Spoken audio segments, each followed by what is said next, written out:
No. That's not how economy works, mga higala. Reset actually ang mahitabo ani. Muubos gyud ni siya eventually. Pero dili pa karon. Kano sa man ka tropang Arnel? Wala, depende sa sitwasyon sa Middle East. Magdepende ta diya mga higala eh. Or kung kano sa mga higala magakitag po solusyon. Unya musamot pag yun ni mga higala kasakit. Gumikan kay mura kanig na samdan pero giyap ag suka sa gobyerno. You see that? Mga higala? Nag-Abril na lang. Ato bang katapusan sa Pebrero may galang binutuhay. Makita magyud nimo mga higala, no? Projected na gyud na ang atong gasolina by deregulated eh. Atong presyo deregulated. Way mahimo ang atong gobyerno. Tinuod lang mga katropa. O para sa ani ron, unsa gihimo sa DOE karon? Igo ra nag-announce ang DOE. No? Igo ra nag-announce ang DOE nga usab na pud ang presyo. Pero naaba sila mahimo may galas pagpugong man lang.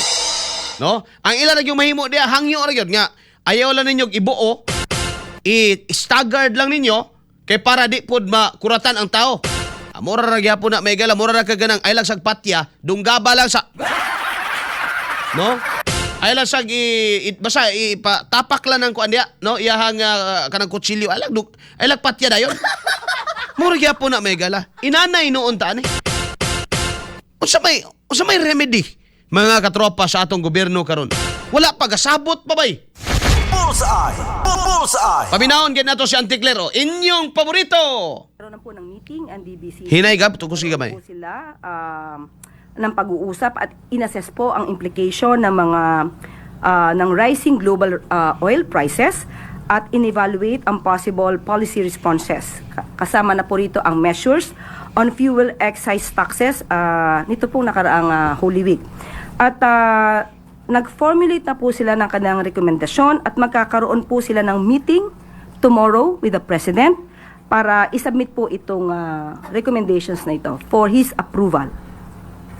Can we just get po a detailed list ng recommendations ng DBCC? Bukas na po, matapos po ng meeting. So, can we say, Yusek, na possibly tomorrow meron na pong decision si President regarding sa emergency powers niya? Isasubmit po kasi ang recommendation, so malamang meron po kung makikita po niya na tama ang rekomendasyon at naaayon at para sa bayan at para sa bansa natin. Ito naman po ay mabilisang aaproban ng Pangulo. Nagkaroon na po ng meeting. Okay. Bullseye. So, nagkaroon na daw ng meeting ang DBCC. Niya naghulat pa na mga higala nga mapasa dito kang Marcos sa presidente. Niya aprobahan pa karong adlaw mga kaigsuonan kung makauyon si Marcos maayo. Kung dili mga higala mag-meeting na sag-usab. Duda ko nagka-analysis paralysis ang atong nasod or wala lang yung tinuod nga pakialam sa kinabuhi sa mga Pilipino karon. Bullseye. Grabe naman. May crisis committee naman ka mong gihimo. Until now, wa pa mo ka-come up og unsay wala pa'y klarong ayaw min ninyo ingna nga ayuda ray solusyon, dili na solusyon. No? Dili gyud na solusyon. Instead mapahimuslan pa na may galas uban. Masakyan pa na sa uban may galang maggamit pas pamulitika. Bullseye. Dili gyud na solusyon may galang nga magsige lang taghatag. No? Naabalay bisag price control na lang. No? Kay ingani ba mga katropa kung ipasabot ninyo. Ang sumala sa report kini base mga higala sa report sa Department of Energy, no? Ang atong diesel duna nalay 50 ka adlaw. Ang gasolina may gala na sa mga 50 sad kapin ka adlaw.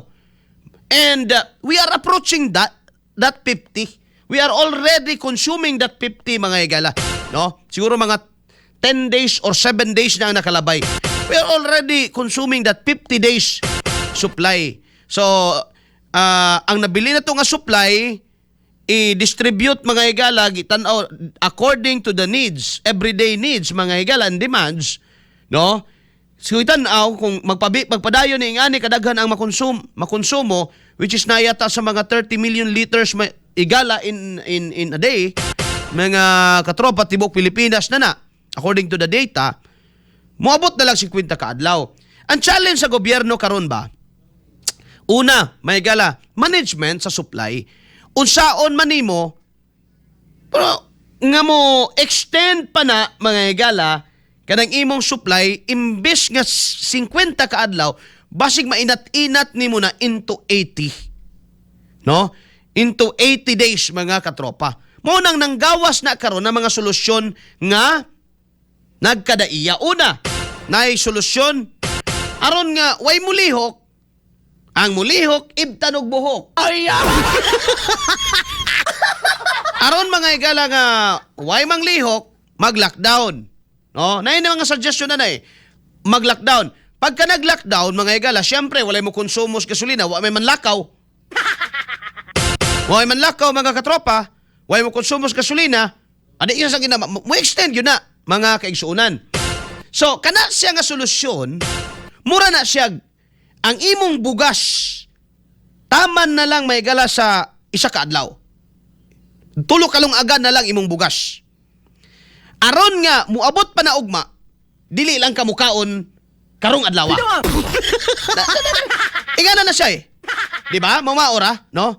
Aron nga, dili mahurot, dili gamiton. Oh. May mga bright na minaw diya. Oh, tama ba na akong ano? Tinamban na gani atong utok, bay. Aron nga dili mahurot.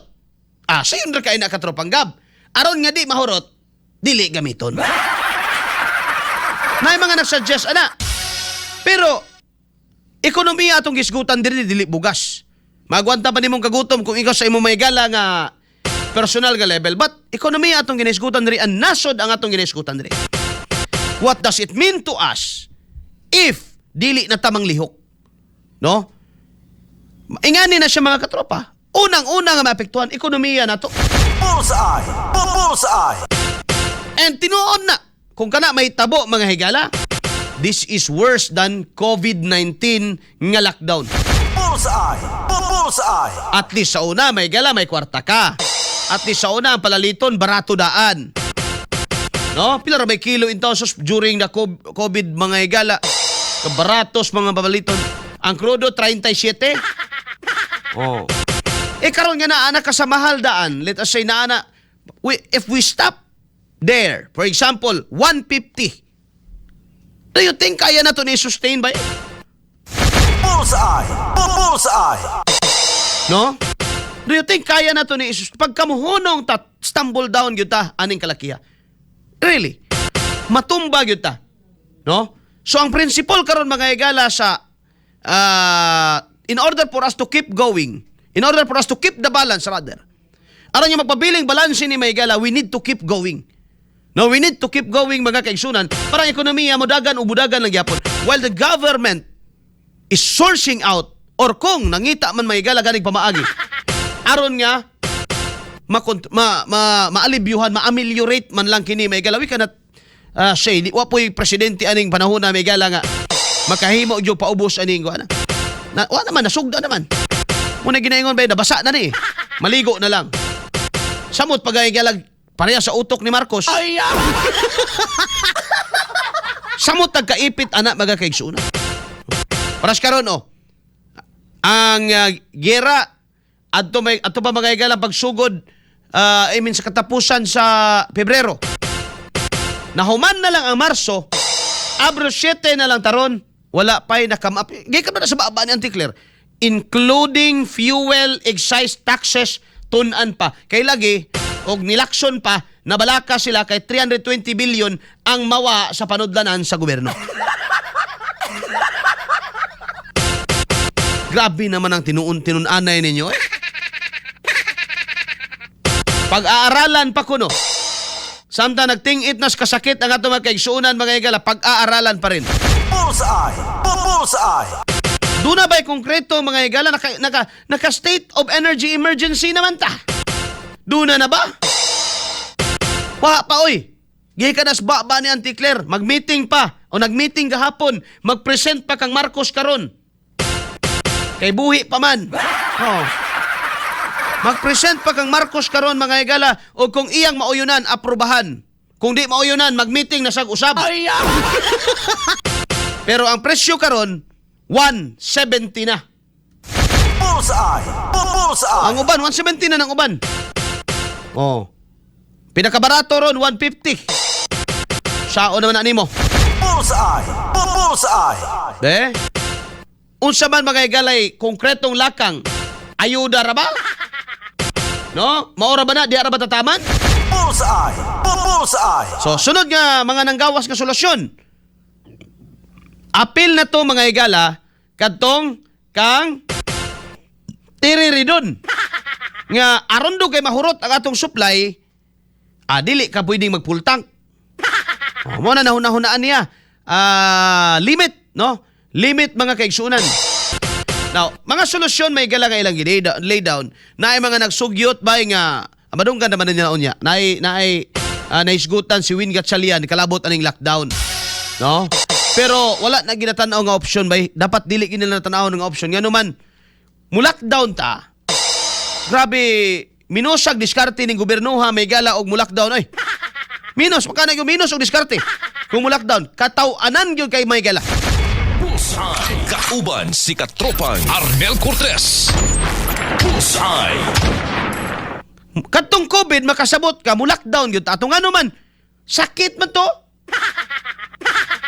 Contagious man to.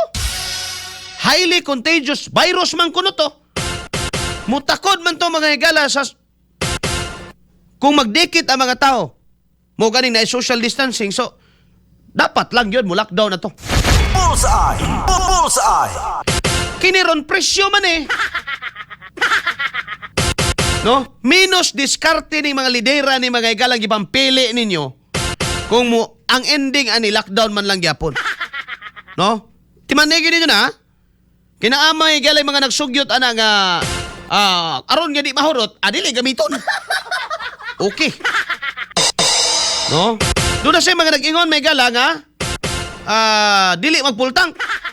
Pero basta kauyon ko aning giingon mga higala ni Gatchalian. Rationing.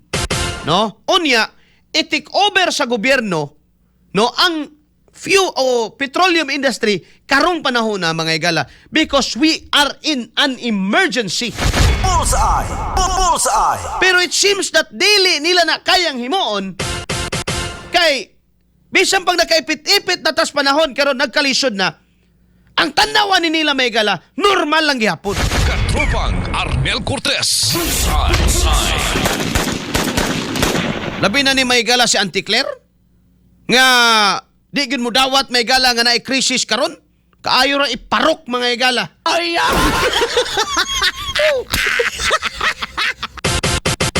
Ang akong sakyanan ron himuon na akong balay. Nanay mga wala na di na ako magrenta di na ako uli nagbukid mga bata uli. Dito na. Di na ako kuan kay ako na lang himuon ng masakyanan og tulganan. Kung asa ko maabtag gabi dito ko. Mga katropa yan. Himuon ko na po ng sari-sari store madugay.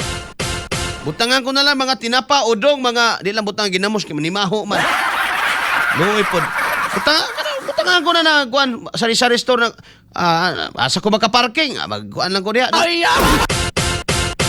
O sabay diskarte mga higala ning gobyernuha. No? Dapat i-take over na to ng pagdumala diha, including the price, mga katropa. Karon iyahay ta eh. Kung big player ka, dako imong increase. Kung gamay ka nga player, sige, gamay imong increase. Na ay 44. Sus, lamias 44, no? 144. Nga diesel diri mga igalas tagom. Wa po stock. Katropang Arnel Cortez. Bullseye. Porbida mga igala.